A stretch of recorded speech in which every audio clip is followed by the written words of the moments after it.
I've heard that modern architecture is relatively horrific compared to older housing and shit.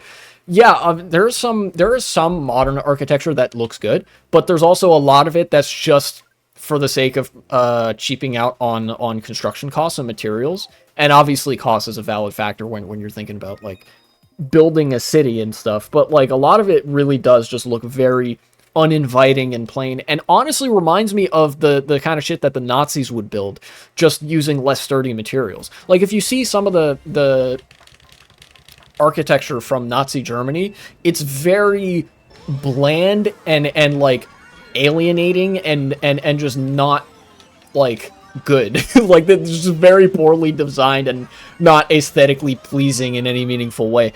But it all used like concrete and stuff. Because they didn't have these, like, they didn't have cheap prefab stuff.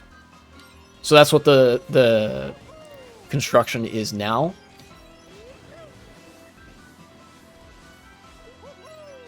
But yeah, that's also a marker of like, societal decline, is the, no, actually, not brutalism. I have a soft spot for brutalism, and I'm very familiar with what brutalist styles look like. Nazi architecture is like a sloppy imitation of brutalism. It's meant to be inhuman, but not in an artistic sort of way where you take the...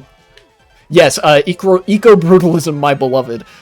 It's not like a more artistic kind of brutalism, some of which you may have seen in the Soviet Union or you see in other places today, where it's supposed to take what would otherwise be like very dull and alienating materials and facades and basically twist them into shapes that look very interesting and cool and potentially inviting, you know?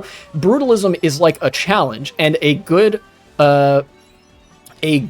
architect and a good, like, you know, builder can meet that challenge and even exceed it to make brutalism look good and inviting, such as the case with some brutalist buildings in the city where I live and in DC, and with eco-brutalism. But what the Nazis did made no attempt to be, like, appealing at a human level. They wanted everything to be imposing and inhuman.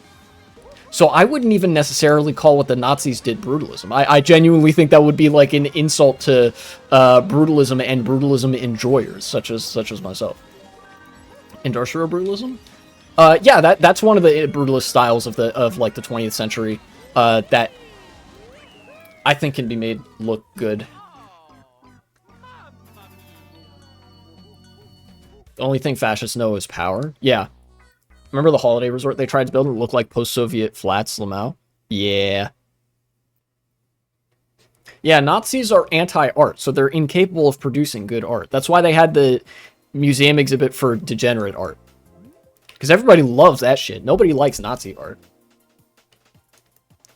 France puppy girl mystic priests who are depressed and just want to hit the bomb. Fucking true! History's strongest warriors, let me tell you. They appear every now and then in the historical record.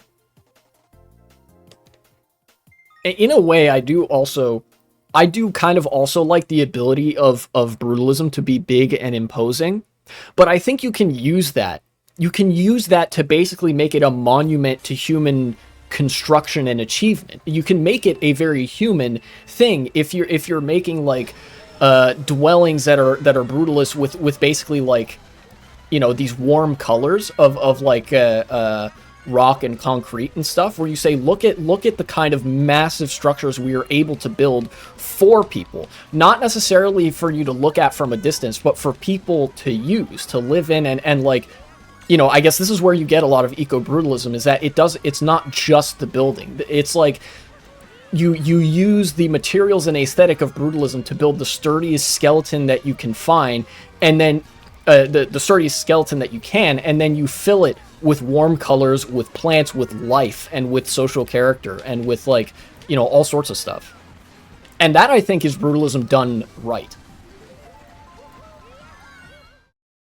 Thanks for watching, and support the channel if you would be so kind.